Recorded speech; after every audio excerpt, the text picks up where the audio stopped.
Hello, আসসালামু আলাইকুম। সবাই কেমন আছেন? আজ আমি বাজার থেকে দেখেন ছোট কাচকি মাছ নিয়ে আসছি। আমার মেয়ে ধুয়ে রাখছে, দেখেন ঝাঁকার ভিতরে। এই মাছটা হালকা একটু পেঁয়াজ দিয়ে চটচটি করলে অনেক ভালো লাগে। আর নিয়ে আসছি টমেটোগুলো দেখেন কত সুন্দর।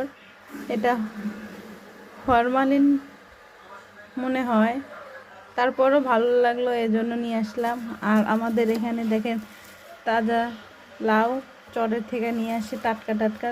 দেখে আর লোভ সামলাতে পারলো না, এটা নিয়ে আসলাম আজকে। এটার দাম 50 টাকা নিয়েছে, দেখেন কত ছোট্ট। আর এটা পেঁপে নিয়ে আসছি।